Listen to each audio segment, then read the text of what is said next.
আসসালামু আলাইকুম ওয়া রাহমাতুল্লাহ। ষষ্ঠ শ্রেণী অনুসরণী ১.৫ এর আজকে তোমাদের পর্ব ১ করাবো। ১ নম্বর পর্বে বলা হয়েছে গুণ করো। এখানে ৩ টা ম্যাথ আছে।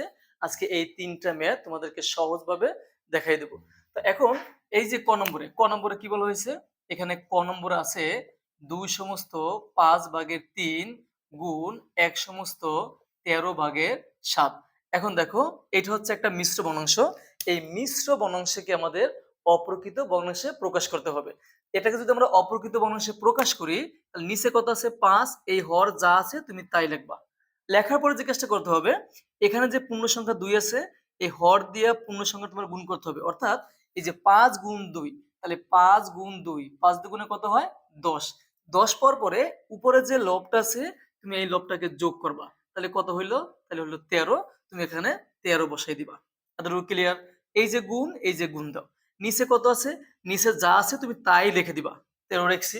লেখার পরে যে কাজটা করবা, অর্থাৎ এই যে হরটা আছে, এই হর দিয়ে তুমি কি করবা? এই পূর্ণ সংখ্যারে গুণ করবা। তা ১৩ একে কত হয়? মানে অর্থাৎ ১৩ গুণ ১, ১৩ একে ১৩। আর এই যে এখানে লব আছে ৭, তুমি এটাকে ৭ যোগ করে দিবা। তাহলে কত হয়? ১৩ এর সাথে ২০। এখন দেখো এখান থেকে ১৩ আর ১৩ যায় কাটা। এই যে ৫ দিয়ে যদি আমরা ২০ এর ভাগ করি কত হয়? ৪। তাহলে উত্তর কত হবে? উত্তর হচ্ছে ৪। এটা হচ্ছে উত্তর। আশা করি তোমরা ক নম্বরটা বুঝতে পারছো।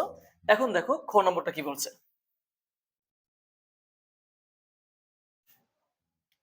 খ নম্বর খ নম্বর আছে ৪ সমস্ত ৩ ভাগের ১ গুণ ৩২ ভাগের ২৭ গুণ ৪ সমস্ত ২৬ ভাগের ৭।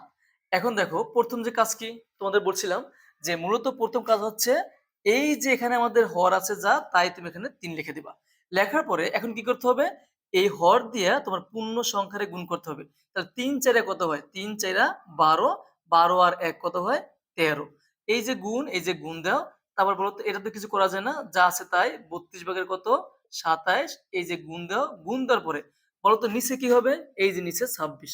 তারপর কি কাজটা করতে হবে? অর্থাৎ এই ২৬ গুণ ৪ যোগ ৭। এখন দেখা যাচ্ছে অনেক ক্ষেত্রে তুমি মুখে এগুলো করবা। কিভাবে করবা? এখানে যে ২৬ আছে তুমি এটাকে ২০ ধরো না। তাহলে ২০ কত হয়? ৪ ২০ কত হয়? তাহলে ৪ ২০ ৮০ আর ৪ ৬ ২৪। আমি কিন্তু প্রথম ২০ নিচ্ছি। মনে করো ৪ ২০ কত হয়? ৮০ আর ৪ ছয় কত হয়? ২৪। তো যোগ করে দাও। তাহলে যোগ করলে কত হয়? ১০৪। তাহলে আমরা ১০৪ পাচ্ছি। আর এই যে লব কত আছে ৭, তুমি ৭ যোগ করে দাও। তাহলে পাচ্ছি ১১১। তুমি এখানে ১১১ লিখে দাও। ক্লিয়ার? এগুলো তুমি মুখে করবা। যদি তুমি একটু ভালো করে বেসিকটা বুঝতে পারো, তুমি সহজেই করতে পারবা। এখন দেখো এখান থেকে যদি কাটাকাটি করি ১৩ দুগুণে কত হয়? ২৬। তারপরে ৩ নং কত হয়? ৩ নং ২৭। এতটুকু ক্লিয়ার? এখন দেখো এখানে বলতো আর তো কাটাকাটি করা যায় না। যখন কাটাকাটি করা যাবে না তখন মানে হরে গুণ করতে হবে, লবে গুণ করতে হবে। তাহলে এখানে বলতো হর কে আছে? এখানে কিন্তু হর আছে ৩২ আর ২ কত হয়? ৩২ দুগুণে ৬৪। আর এখানে ১১১ গুণ ৯ গুণ করলে কত হয়? ৯৯৯। ক্লিয়ার? এখন এটা কি ভগ্নাংশ? এটা হচ্ছে অপ্রকৃত ভগ্নাংশ। এটাকে আমাদের মিশ্র ভগ্নাংশে নিতে হবে। তাহলে এটাকে যদি মিশ্র ভগ্নাংশে নেই তাহলে কি করতে হবে বলতো একটু? তাহলে এই যে ৬৪ ভাগ ৯৯৯। দেখো ৬৪ ভাগ হচ্ছে ৯৯৯। এখন দেখো তো ৬৪ এই ৬৪ ৯ এর মধ্যে যায় না, তাহলে ৯৯ এর ভিতরে কয়বার যায়? তাহলে ৬৪ ৯৯ এর মধ্যে যায় একবার। ৬৪ একে ৬৪। এখন দেখো ৪ আছে কত হলে ৯ হবে? ৫। ৬ আছে কত হলে ৯ হবে? ৩। বাকি আছে কে? বাকি আছে ৯। তুমি এখানে ৯ টাকে বসিয়ে দাও। এতটুকু ক্লিয়ার? এখন দেখবা যে এই ৬৪ ৩৫৯ এর মধ্যে কয়বার যায়? মনে রাখবা ভাগ করার ক্ষেত্রে বেশি হওয়া যাবে না। সমান হলে সমান তোমার লিখতে হবে। তাহলে কি করতে হবে? তোমার কম লিখতে হবে। হয় সমান নয়তো কম, কিন্তু বেশি লেখা যাবে না। তাহলে এখন এই ৬৪ ৩৫৯ এর মধ্যে ৫ বার যায়। দেখো তো ৪ এর ৫ এ কত হয়? ২০। হাতে আছে ২। ৫ ৬ ৩০ এর ২ কত হয়? ৩২ হয়। ক্লিয়ার? এখন এটাকে বিয়োগ যদি করি তাহলে ৯ এর ৯ নামবে। ৫ আছে ২ আছে কত হলে ৫ হবে? তাহলে ৩ হবে।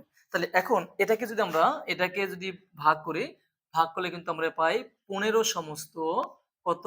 যেহেতু মনে রাখবা এখানে ভাগশেষ কত? ভাগশেষ ৩৯। এই যে ভাগশেষটা এটা কিন্তু উপরে চলে যাবে। আর তুমি যেটা দিয়ে ভাগ করবা না, তুমি যেটা দিয়ে ভাগ করবা এই ভাগফলটা মানে ভাগটা তোমার কোথায় আসবে? নিচে চলে আসবে। খুব মাথায় রাখবা। ভাগ করার পরে যে পূর্ণ সংখ্যাটা এখানে তুমি লিখবা, লেখার পরে তুমি যেটা ভাগশেষ তুমি পাইবে না, এই ভাগশেষটা একবার উপরে দিয়ে দিবা। আর এই যেটা দিয়ে তুমি ভাগ করবা এটাকে তুমি কোথায় দিয়ে দেবা? নিচে দিয়ে দেবা। আশা করি খ নম্বরটা বুঝতে পারছো। এখন দেখো গ নম্বরটা কি বলছে।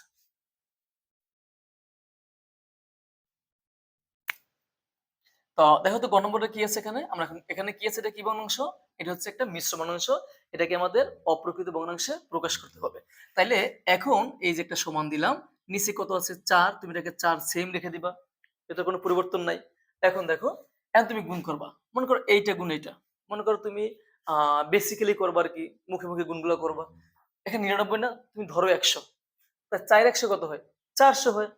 তো 400 যদি হয় তাহলে এই যে তুমি এখানে যে 1 করে বাড়াইলে না, তুমি এখানে 4 না, তাহলে তুমি 4টাকে বিয়োগ দিয়ে দাও, তাহলে কত হইলো? তাহলে এখানে দাঁড়ালো কিন্তু কত? 396। 396, 396 আর 3 কত হয়? তাহলে 399। 399 কথা বুঝছো? যদি না বুঝো তুমি এখানে কি করে রাফ করবে, যেমন দেখো দেখো এই যে 99, 99 গুণ হচ্ছে 4, 4 নং 36 এর 6 হাত আছে 3, 4 নং 36 আর 3 কত হয়? এই যে 39। তারপরে এই যে উপরের লবটা আছে যোগ করতে হবে, তাহলে যোগ তোমার মনে করো যে 3 যোগ করলে কত হয়? 399। আমরা এখানে 399 লিখে দিলাম। এতটুকু ক্লিয়ার?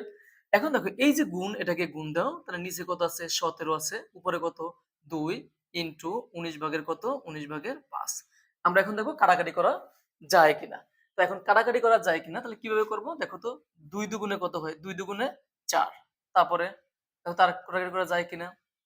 আহ দেখি তো আর কোথাও যায় কিনা। এখন 19 দিয়ে যদি আমরা 399 ভাগ করতে যাই, তাহলে কিন্তু 21 বার হয়। এখানে তুমি একটু ভাগ করে নিবা, রাফ করে নিবা। যেমন এই যে 19 ভাগ কত? 399, তাহলে কয়বার যায়? 2 বার। 19 দুগুণে 38, তাহলে বিয়োগ করলে হয় 1। আর এই যে 9 এর 9, তাহলে একবার যায়। 19 একে 19, তাহলে কত হইলো? 21 হইলো। কাটাকাটি যদি করি তাহলে এটাকে যায় 21। এই যে এখন দেখো আর কিন্তু কাটাকাটি করা যায় না। এখন তুমি কি করবা? ওই যে নিচে নিচে গুণ, উপরে উপরে গুণ। এখন দেখো তো নিচে কে কে আছে? নিচে কিন্তু 17 আছে আর 2 আছে। 17 দুগুণে কত হয়? 34। আর উপরে কে কে আছে? 21 আর হচ্ছে 5। যদি গুণ করে কত হয়? যেমন 5 একে 5, 5 দুগুণে কত হয়? 10, অর্থাৎ 105 পাচ্ছি। এখন এখন এটা কি ভগ্নাংশ? এটা হচ্ছে এটা হচ্ছে অপ্রকৃত ভগ্নাংশ। এটাকে মিশ্র ভগ্নাংশে নিতে হবে। তাইলে এখন তুমি কি করবে? ভাগ করবা না? তাহলে ভাগ যদি করো দেখো তো, তাহলে এই যে 34 ভাগ কত? 105। তাহলে তো কয়বার যায়? কারণ এই 34 10 এর মধ্যে কিন্তু যায় না। তাহলে 34 105 এর মধ্যে কয়বার যায়? যদি 3 বার করি, 3 বার যায়। তাহলে 3 বারে কত যায়? তো 3 4 12, 2 হাতে আছে 1, 3 3 আর 9, 9 এর একে 10, তাহলে 102 যায়। তাহলে এখন 2 আছে, কত হলে 5 হবে? 3। এতটুকু ক্লিয়ার? এখন দেখো আমরা কত পাচ্ছি বলো তো একটু? পাচ্ছি 3 সমস্ত। 3 সমস্ত। বলো তো ভাগশেষ কত রয়েছিল? 3। এটা কোথায় যাবে? উপরে। ভাগ করছো কি দিয়ে? 34। 34 কোথায় যাবে? নিচে। এটা হচ্ছে উত্তর।